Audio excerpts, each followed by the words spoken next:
I stand in the kitchen of Le Jardin, watching the catering staff arrange delicate champagne flutes into perfect towers. Each glass catches the light just so, creating tiny prisms across the imported linen tablecloths I spent weeks sourcing. Everything is flawless. Everything is exactly as my sister wanted. And still, my stomach churns. My name is Yasmin, and I've spent the last 6 months planning my younger sister's engagement party. Not because I'm a professional event planner, though I am, but because that's what I do. I make things perfect for my family, hoping that maybe this time they'll notice. The roses are the wrong shade, my mother Olive announces, materializing beside me in a cloud of Chanel number 5. I specifically said ballet pink, not blush pink. I bite back a sigh. They're the exact flowers you approved last week, Mom. Well, they look different now. She waves a manicured hand dismissively. At least tell me the champagne is the Cristal and not that cheap Prosecco your company usually serves. It's Cristal. $3,000 worth, actually. Not that she'd ever ask about the cost. She knows I'll handle it. I always do. The grand ballroom slowly fills with guests, all here to celebrate my sister Lucia's engagement to Flynn, a rising star corporate lawyer who still has no idea what he's marrying into. I watch Lucia work the room in her designer dress, all perfect teeth and practiced charm. You outdid yourself, my friend Erin says, appearing at my elbow with two glasses of the very expensive champagne, though I still think you should have sent them to the Holiday Inn. I accept the glass with a small smile. They're family. They're parasites, Erin mutters, but drops it as my father approaches. Yasmin. He nods, barely meeting my eyes. Your mother needs you to fix something with the music. Of course she does. I excuse myself and spend the next 20 minutes rearranging the string quartet to my mother's exacting specifications, only to have her change her mind again. By the time the toasts begin, I'm exhausted. Flynn speaks first, charming and sincere. Then, my father, brief and formal. Finally, my mother rises, champagne glass glittering in her hand. When Lucia was born, she begins, I knew she was destined for greatness. She's always been our shooting star, beautiful, brilliant, achieving everything she sets her mind to.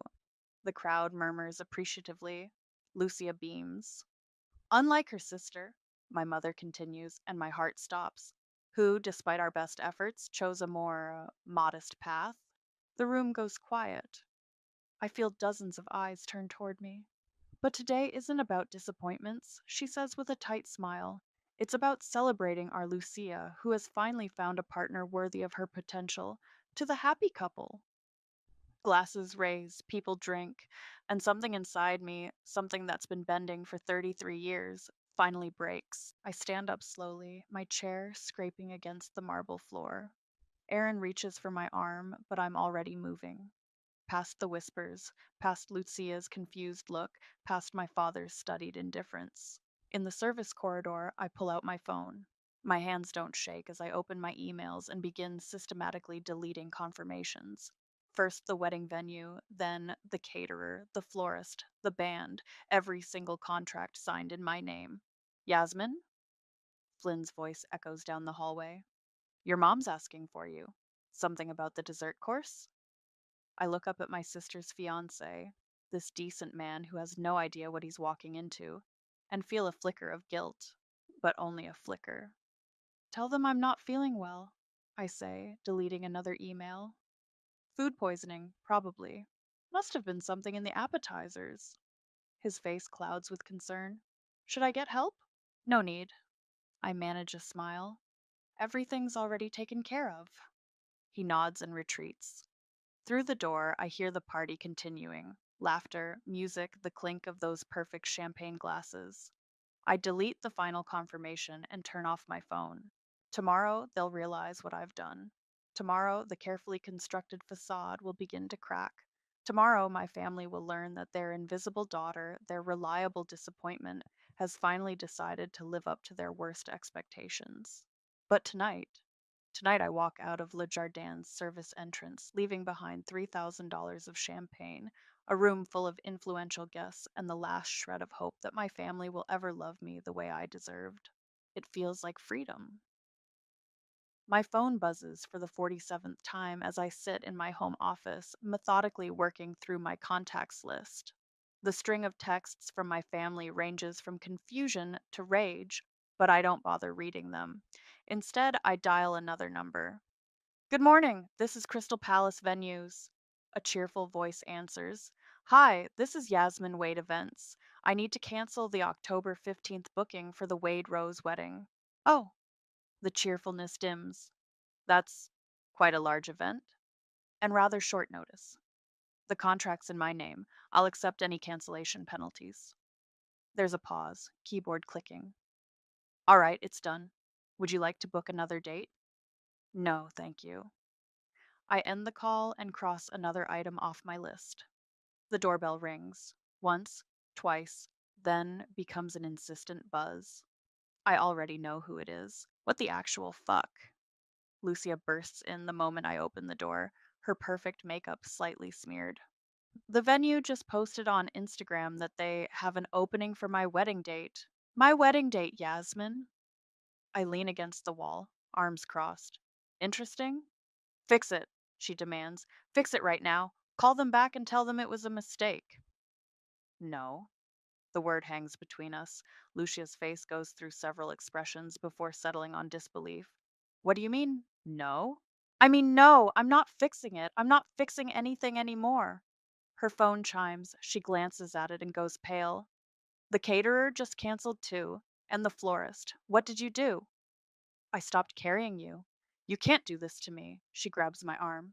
This is my wedding. Do you know how many important people are involved? Flynn's entire law firm, all our family friends. You mean all the people who watched Mom humiliate me last night and said nothing? I remove her hand. Maybe they'll enjoy watching something else fall apart for a change. Mom didn't, Lucia starts, but my laugh cuts her off. Don't. Don't you dare defend her. Not after everything.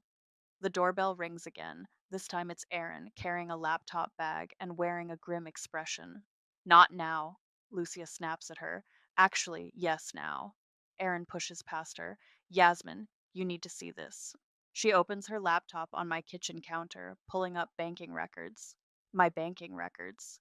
I was doing that audit you asked for. Erin says, her voice tight. Look at these transfers. I lean in. Regular withdrawals from my joint family account. Small at first, then larger. All going to an LLC I've never heard of. That's Lucia's company, Erin points out. The one she's been bragging about starting.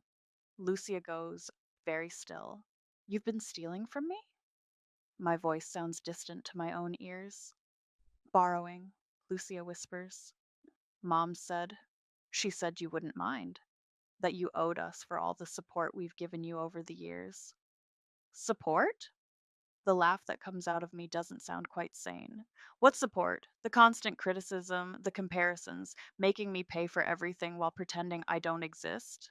You don't understand, Lucia pleads. My business needed startup capital, and Mom said, get out. Yasmin, please, get out. I pull out my phone. Before I call Flynn and tell him exactly how his fiancée finances her entrepreneurial dreams. She backs away, tears smearing her mascara. You wouldn't. Try me. I meet her eyes. I'm not the same person I was yesterday. After she leaves, Erin pours us both coffee that we spike with bourbon from my emergency stash. Your mom's been calling me, she says, trying to get me to talk sense into you. What did you tell her? To fuck off, obviously. She grins. But heads up, they're spreading some story about you having a mental breakdown. I nod, already pulling up my laptop. Let them. What are you doing? Remember that anonymous tip website you showed me? The one where people expose fraudulent businesses? I start typing. I think they'd be very interested in hearing about a certain successful young entrepreneur who built her empire with stolen money. Holy shit. Erin leans forward. Are you sure? My phone buzzes again, my mother's name flashing on the screen. I decline the call and continue typing. They wanted a disappointment, I say, hitting submit on the first of many posts I plan to make. I'm just living up to expectations. Erin raises her coffee mug. To living down to expectations, then. We clink mugs, and I feel something I haven't felt in years. Power. They never saw me as a threat because they never really saw me at all. That was their first mistake. The local business blog's headline reads, Rising Star Entrepreneur's Success Built on Family Fraud, 3 days after my anonymous tip, and the story is everywhere. I sit in my car outside Lucia's condo, watching her pace behind floor to ceiling windows. Phone pressed to her ear. My own phone vibrates. Another text from Flynn. We need to talk. This can't be true. I get out of the car and buzz her unit. When she opens the door, her designer outfit is wrinkled, her eyes red rimmed. Come to finish destroying my life? She asks, but steps aside to let me in. That depends on you. I settle onto her white leather couch, the one I helped her pick out last year. Let's talk about the money. There's nothing to talk about. She pours herself a glass of wine with shaking hands. Those posts are lies. Really? I pull out my phone, open my banking app. So if I show this to Flynn's law firm's financial crimes division, they won't find anything interesting? The wine glass freezes halfway to her lips. You wouldn't. Just like I wouldn't cancel your wedding vendors. Just like I wouldn't expose your fake business. I lean forward. When are you going to realize that the sister you could walk all over doesn't exist anymore? What do you want? Her voice cracks. A public confession. Admit what you did, pay me back, and I'll stop. I can't! She slumps into an armchair. I don't have the money. It's all gone. The business failed months ago. I've been faking everything, taking more money just to keep up appearances. Mom knew? Lucia nods miserably. She said you'd never notice, that you were too busy trying to please everyone to check your accounts. And Dad? He. She looks away. He helped set up the LLC. Something cold settles in my chest. The whole family conspired to steal from me? Mom said it wasn't stealing. Lucia's voice rises hysterically. She said family money belongs to all of us, and you had more than your share anyway, that you owed us for, for what? For being such a disappointment. The words burst out of her. For embarrassing us with your ordinary life and your ordinary career when you could have been so much more. The silence that follows is deafening. I stand up slowly, my whole body trembling. My ordinary career paid for your fake one, I say quietly. My ordinary life funded your extraordinary lies. And now? Now you get to watch your perfect world crumble, piece by piece. Please, she whispers. Flynn will leave me if this gets out. His firm has a strict ethics code.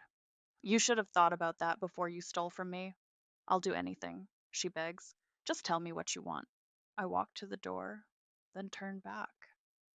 I want you to feel what I've felt every day of my life, watching everything you worked for slip away while the people who should love you just stand there and watch. My phone rings as I reach my car. It's Erin. You need to see this, she says without preamble. Your mom's posting on Facebook about how worried she is about your mental health crisis and how the family is united in getting you the help you need. I start the engine. Of course she is. Can't have people believing her perfect daughter is a thief.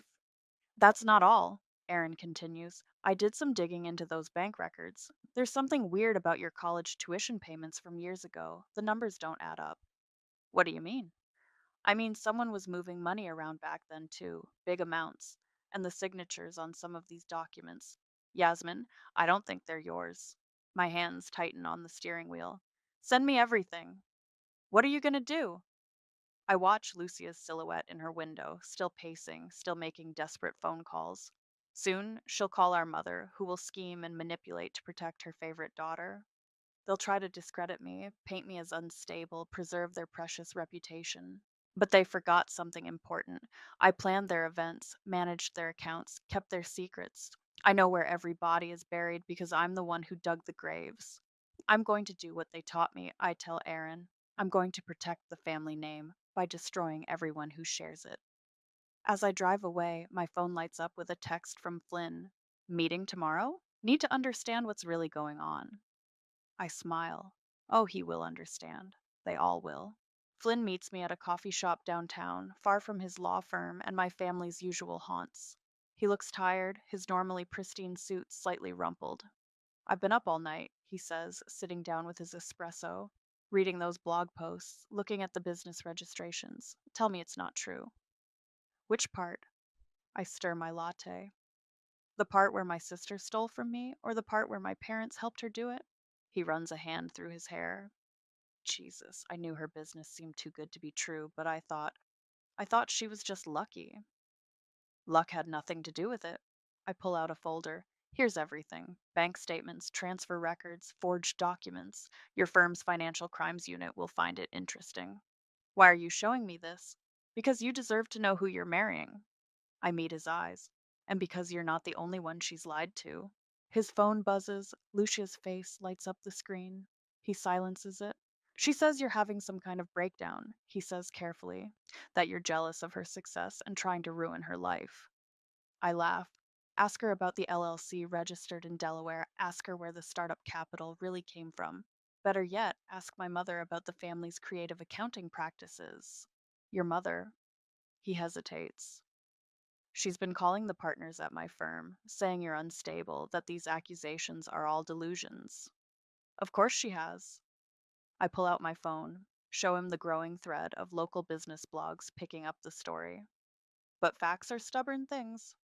His phone buzzes again. This time it's my mother. He stares at the screen for a long moment before declining the call.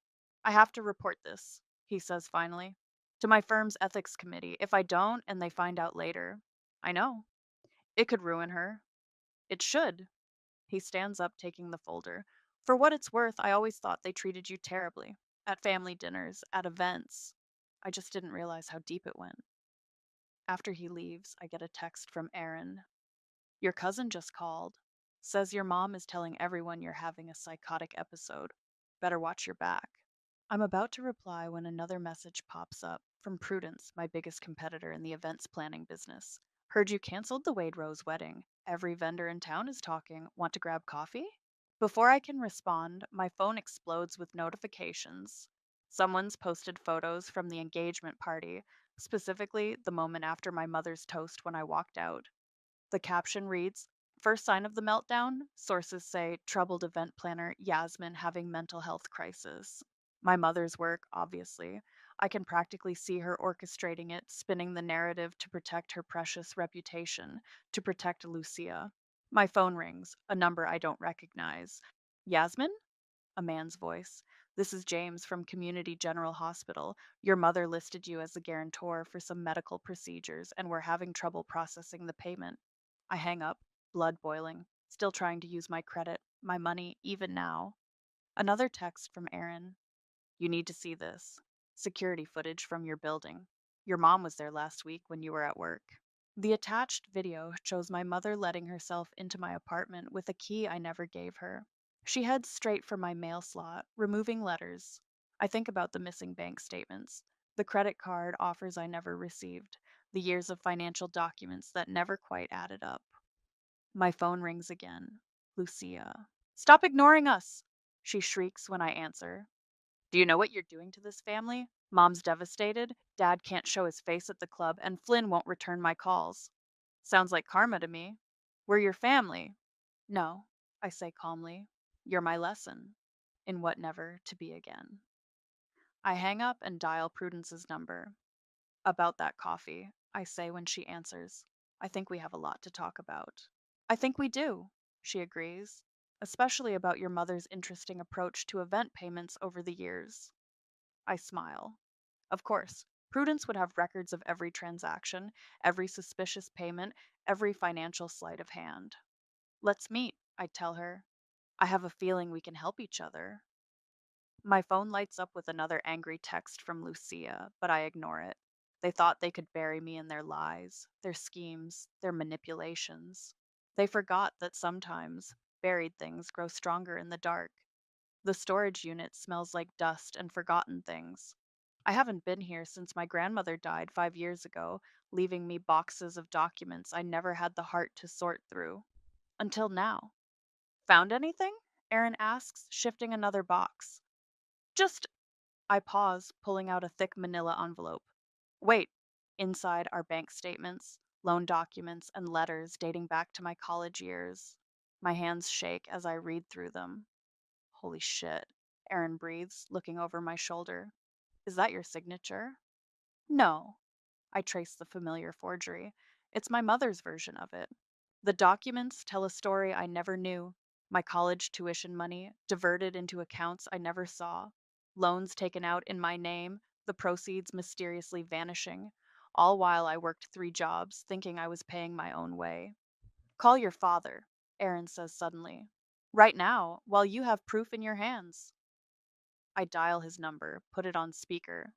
Yasmin. His voice is tired. Your mother is very upset. Did you know about the tuition fraud? Silence. The forged loans. I continue. The diverted payments. Did you know mom was stealing my college money to fund Lucia's expenses? It wasn't stealing, he says finally. It was reallocation. That's not what the law calls it. What do you want, Yasmin? He sounds defeated. Money? We can arrange. I want the truth. For once in this family's miserable existence, I want someone to tell me the truth. Another long pause. Come to the house, we'll talk. An hour later, I sit in my father's study, documents spread across his mahogany desk. He looks at them without touching them, like they might bite. Your mother, he begins slowly, has always had specific ideas about success, about image, when Lucia showed promise in her teens. Promise? I interrupt. You mean when she started dating the sons of your golf club friends? He winces. Your mother saw opportunities, connections that could help the family, but those connections required maintenance.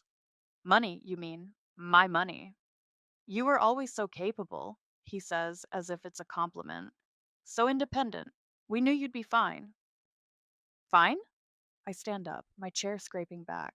I worked myself to exhaustion while you funneled my tuition money to Lucia's shopping sprees. I lived on ramen while mom forged my signature on loans. And you knew. You knew the whole time. I tried to protect you. By letting them steal from me? By keeping the peace? He shouts, finally showing emotion. You don't know what your mother's like when she doesn't get her way, what she can do to this family's reputation. I laugh, harsh and cold. Oh, I think I'm getting a pretty good idea. My phone buzzes, a text from Prudence.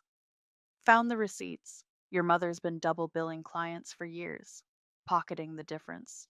Want to see? You know what's interesting?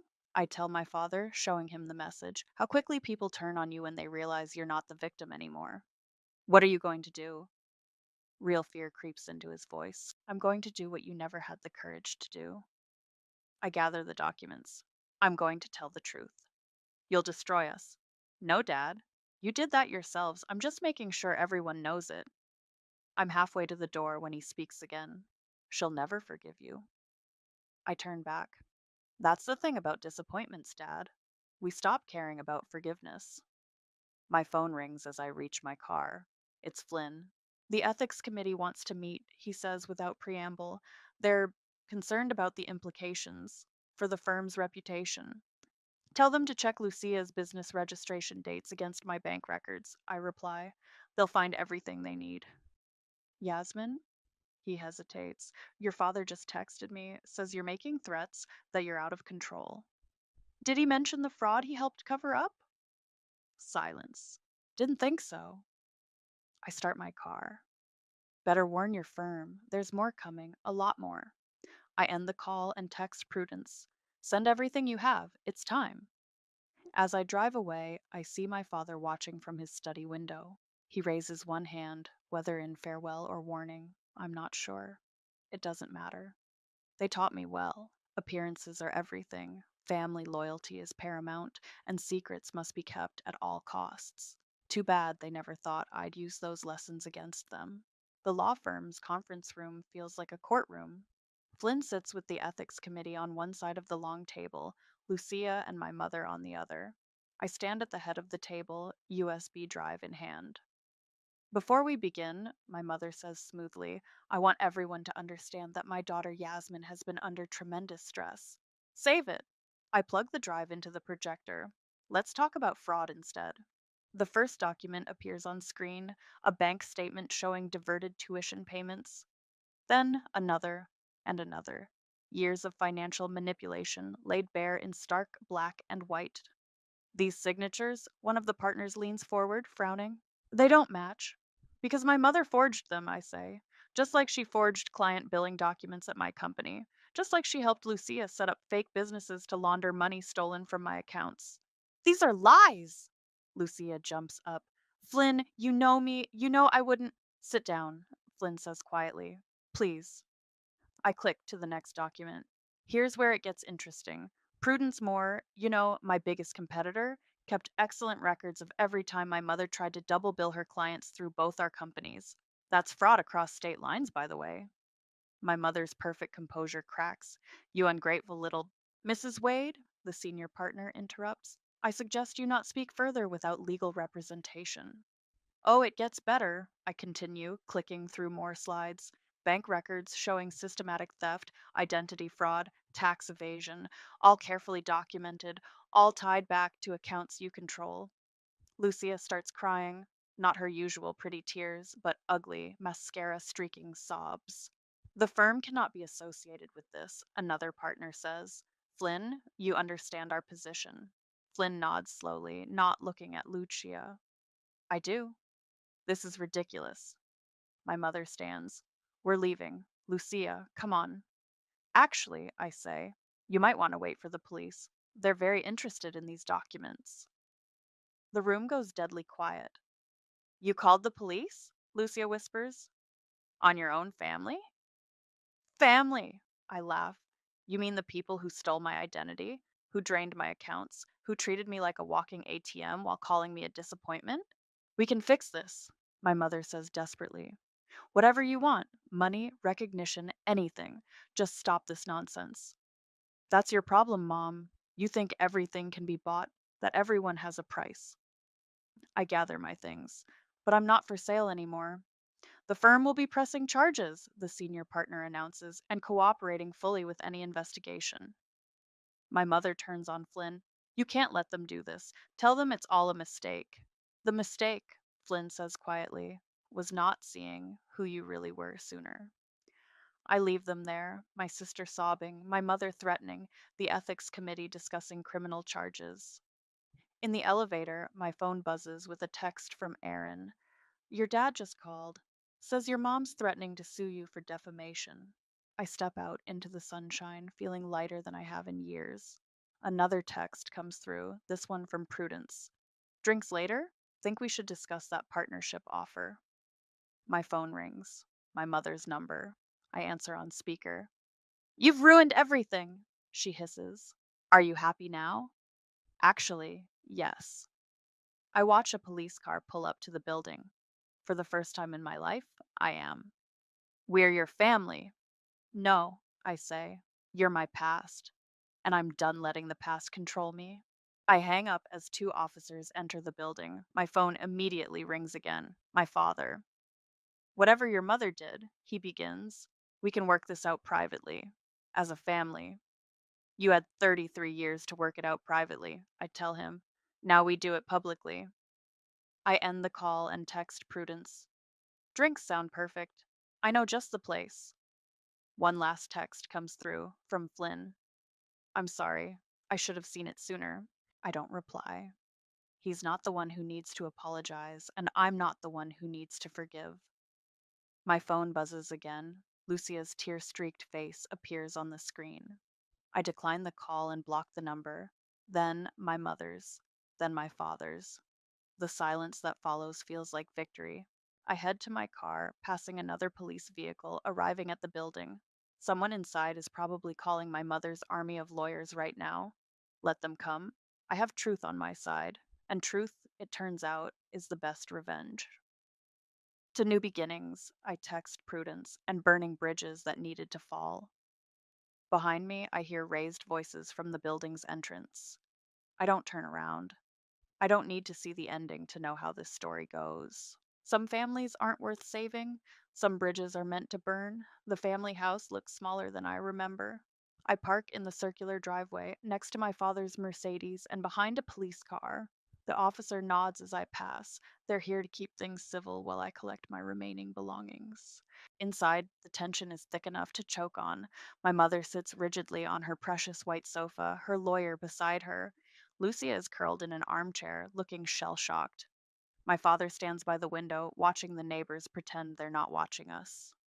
Let's make this quick, my mother's lawyer says. Your parents are willing to. I'm not here to negotiate. I cut in, pulling out a folder. I'm here to deliver these. The lawyer takes the papers, frowning. What is this? Sale documents. I'm selling my portion of the house. You can't! My mother jumps up. This house has been in the family for. Grandmother left me half, I remind her, and I'm selling it. To who? My father asks quietly. A women's shelter organization. They're converting it into transitional housing. The silence is deafening. My mother's face goes from red to white. You cannot bring those people into this neighborhood, she hisses. Those people? I raise an eyebrow. You mean women escaping toxic families? Seems fitting. I'll stop you, she threatens. I'll contest the will. You'll what? I pull out my phone, start a recording. Commit more fraud, forge more documents. Please tell me your plans. The police would love to add witness intimidation to the charges. The lawyer puts a restraining hand on my mother's arm. Mrs. Wade, please. You ungrateful bitch! Lucia suddenly snarls, launching herself at me. You've destroyed everything. Flynn appears from nowhere, catching her before she reaches me. I didn't even know he was here. Don't, he says firmly. You're already facing charges. Don't add assault. Flynn? Lucia goes limp in his arms. You're taking her side? There are no sides, he says. Only facts. And the facts are pretty clear. I head upstairs to my old room while they argue below. Most of what I want fits in one box: photo albums from before everything went wrong, a few childhood mementos, my grandmother's jewelry. When I come back down, my father is waiting alone in his study. Your mother had dreams for this family, he says softly. No, I correct him. She had delusions, and you enabled every one of them. We gave you everything. You took everything. I set my box down, my money, my identity, my self worth. But you know what? I should thank you. He looks up, confused. You taught me exactly what kind of person not to be. I pull out one last document. By the way, I'm changing my name. Thought you should know. In the hallway, I hear my mother's voice rising. She's mentally unstable. She needs help. The only unstable person here, Flynn's voice replies, is the one facing federal fraud charges. I step into the foyer just as Lucia makes another lunge for me. This time, the police officer catches her. Ma'am, he warns, please step back. They were always terrified of your strength, Flynn says quietly beside me. That's why they tried so hard to break it. I pick up my box. They failed. Yasmin, my mother calls as I reach the door. If you walk out now, you're no longer part of this family. I turn back one last time, taking in the scene. My mother's desperate fury, Lucia's mascara streaked face, my father's defeated slump, the perfect family portrait finally showing its true colors. I was never really part of it to begin with, I say, but thanks for making it official. Outside, the afternoon sun turns everything golden. My phone buzzes with a text from Prudence. Partnership papers ready when you are. New name, new business, new start. Another message pops up from Aaron. Dinner tonight? We're celebrating your Independence Day. Behind me, I hear raised voices again, the sound of something breaking. A police radio crackles. I don't look back. Instead, I text them both. Meet me at that rooftop bar downtown. First round's on me. As I drive away, my rearview mirror shows my mother running onto the front steps, still calling after me. But her voice can't reach me anymore. Neither can her lies, her manipulation, or her power. They say you can't choose your family, but you can choose to walk away from them. And sometimes, walking away is the strongest choice you can make. I turn the corner, and the house disappears from view. In my box, my grandmother's jewelry catches the sunlight, sparkling with possibilities. Time to write a new story, one without their shadows in it. The rooftop bar glows with string lights as the sun sets over the city. I spot Erin and Prudence at our usual table, champagne already chilling. There she is, Erin calls out. The woman who brought down an empire. I slide into my seat, taking in the view. Hardly an empire, just a house of cards that needed to fall. Speaking of falling, Prudence slides a tablet across the table. Your mother's social circle is imploding. Three charity boards have asked her to resign. And Lucia? I ask, though I already know. Plea deal in the works. Aaron reports.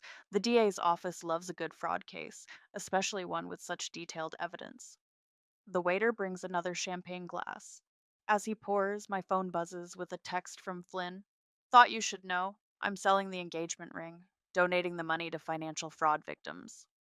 To Karma, Prudence raises her glass, and to our new venture. Rose and More Events. I smile. Has a nice ring to it. Better than your old name. Aaron agrees. How does it feel, officially being Miss Rose? Before I can answer, I spot a familiar figure at the bar. Isaiah, my ex, the one Lucia stole years ago. He catches my eye and walks over. Heard about everything, he says. For what it's worth, I should have seen through her back then. We all should have seen a lot of things, I reply. Live and learn. He nods, understanding the dismissal, and returns to the bar. You know what I love? Aaron watches him go. How unbothered you are now. The old you would have been torn up seeing him. The old me died in that engagement party, I say, along with every other lie I was living. My phone buzzes again, my father's number, but with a different area code. Dad's moved out, I tell them. Apparently, he's taking time to reassess. Too little? Too late? Prudence asks. Way too late. The city lights flicker on below us, creating a constellation of artificial stars. My phone shows a news alert. Local entrepreneur faces federal charges in family fraud scheme. You never told us, Aaron says suddenly. What made you finally snap that night after all those years? I think about the champagne towers, the perfect roses, the endless effort to earn love that was never coming. I realized something, I say slowly. They weren't just stealing my money, they were stealing my life, my chances, my choices. And I decided to steal them back. To stealing back your life. Prudence raises her glass again. My phone lights up with an email from the Women's Shelter Organization. Property transfer complete. Renovation begins next week. I smile, imagining my mother's precious family home transformed into a sanctuary for women breaking free from toxic families. Sometimes Karma needs a little help. Oh, Erin pulls out her phone. Look who just posted on Instagram.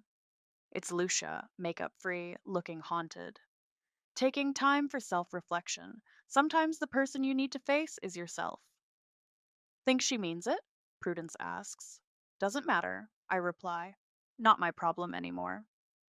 The waiter brings our food, an actual meal, not the cheap takeout I lived on during college while my tuition money funded Lucia's shopping sprees.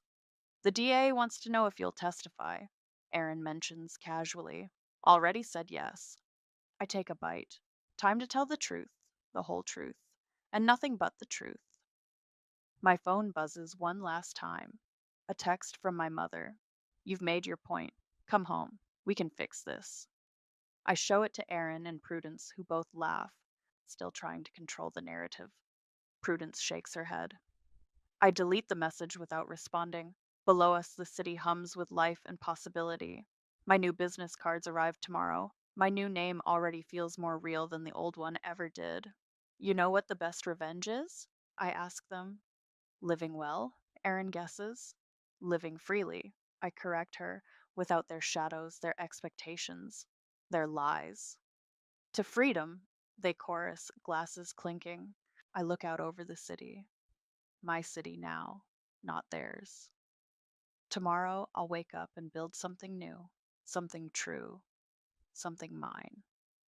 But tonight, I sit with real friends, eating real food, speaking real truths. And for the first time in my life, I don't feel like a disappointment. I feel like myself, and that's the greatest victory of all.